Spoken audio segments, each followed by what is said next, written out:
তাৰিখে তামাৰঘাট থানাত মনোহৰ ৰায়ৰ লগতে আৰু দুজন ব্যক্তি একেলগে যি নিৰ্মমভাৱে অত্যাচাৰ কৰা যি ঘটনা ঘটিল খুব দুখদায়ক। সদৌ কোচ ৰাজবংশী ছাত্ৰ সন্থাই আমি দুখ পাইছোঁ, লগতে গৰিহণা জনাইছোঁ।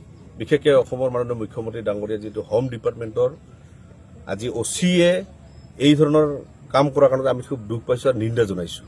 এটা কথা ক'ব বিচাৰিছোঁ, আজি যদি নিৰীহ ব্যক্তিসকলক গৰুতকৈ বেছি ইমান টৰ্চাৰ কৰা হৈছে, সেই মনোহৰী ৰায়ে তাৰ পৰা যেতিয়া থানাৰ পৰা ওলাই গৈছে, এটা ভাত পেটত যোৱা নাই, নোযোৱাকৈ সি মৃত্যুবৰণ কৰিব লগত পৰি গ'ল। কিমান দুখদায়ক ঘটনা।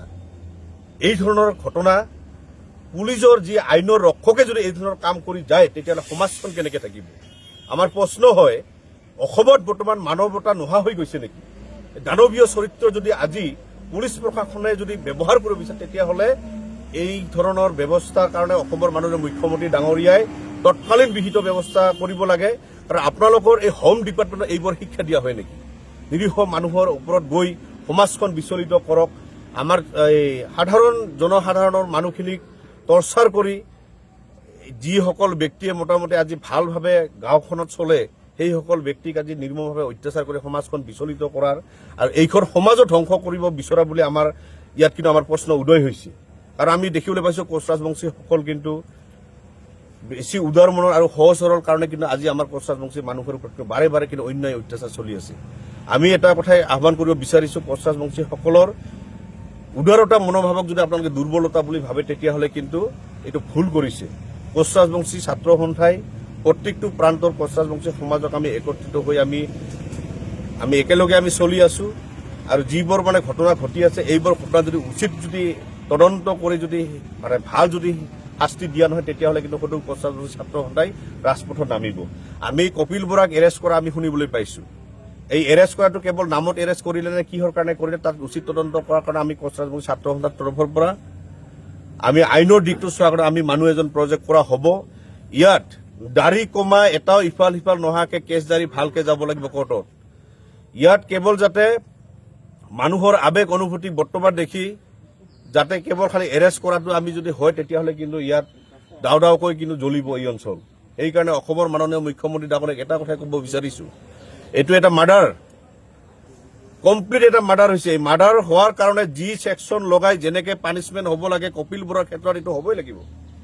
ইয়াত যদি এটা ছেকশ্যনো যদি ইফাল সিফাল কৰি যদি কোনোবাই যদি ইয়াক উলিয়াই আনিব বিচাৰিছে, তেতিয়াহ'লে কিন্তু ইয়াৰ অৱস্থা কিন্তু ভয়াৱহ হৈ যাব। কিন্তু পুলিচ প্ৰশাসনে কিন্তু আমি দেখিবলৈ পাইছোঁ, এজাহাৰ এখন দুখন তিনিখন যি নহয় কিয় এটাৰ পিছত এটা কিন্তু ছেকশ্যন ইফাল সিফাল কৰিব বিচাৰি আছে। আমি এটা কথা স্পষ্টকৈ কৈছোঁ, ইয়াত এজাহাৰৰ কোনো প্ৰয়োজন নাই। যি ঘটনা ঘটিলে নিৰ্মম অত্যাচাৰৰ ক্ষেত্ৰত যে মানুহ এজনৰ যে মৃত্যু হৈ গ'ল, তাৰ এজাহাৰ আপোনালোকে নিজে কি ছেকশ্যন বহুৱাব লাগে, কেনেকৈ বহুৱাব লাগে আপোনালোকে কৰক। আৰু ধুবুৰী জিলা প্ৰশাসন আৰু অসমৰ মাননীয় মুখ্যমন্ত্ৰী ডাঙৰীয়াক এটা কথাই ক'ব বিচাৰিছোঁ, এই তদন্ত কৰাৰ কেৱল অচি পৰ্যায়ৰ তদন্ত হ'লে নহ'ব, মেজিষ্ট্ৰেট তদন্ত কৰাৰ কাৰণে এখন কমিটি গঠন কৰি দিব লাগে আৰু মেজিষ্ট্ৰেট তদন্ত আমি বিচাৰিছোঁ। ইয়াত যদি কেৱল অচি এজনে গৈ খালি যাব লাগে আহিব লাগে তেনেকুৱা তদন্ত কৰিলে সদৌ কোচ ৰাজবংশী ছাত্ৰ সন্থা কি ইয়াত শান্ত নাথাকিব। আমাৰ এটা স্পষ্ট কথা, কোচ ৰাজবংশী সুঠাম যুৱক এজন আমি হেৰুৱাইছোঁ। এনেকুৱা যাতে পৰিৱেশ আৰু কোনো এটা সমাজত যাতে নঘটে, তাৰ কাৰণে আমি বিনম্ৰভাৱে অনুৰোধ জনাইছোঁ। আৰু এটা কথা ক'ব বিচাৰিছোঁ, যাতে এই পৰিয়ালটোক লৈ মানুহ এজন যে হেৰাই গৈছে, তাক লৈ যাতে কোনে ৰাজনীতি নকৰে, তাৰ কাৰণে মই ৰাইজক আহ্বান জনাব বিচাৰিছোঁ, উচিত ন্যায় পাওক। আৰু অসমৰ মাননীয় মুখ্যমন্ত্ৰী ডাঙৰীয়াক এটা কথা কৈছোঁ, খুব গৰীব এটা ফেমিলি, তাৰ সৰু এটা বাচ্চা আছে, তাৰ কাৰণে আৰ্থিক এটা অনুদান দিয়াৰ কাৰণে আমি আহ্বান জনাইছোঁ।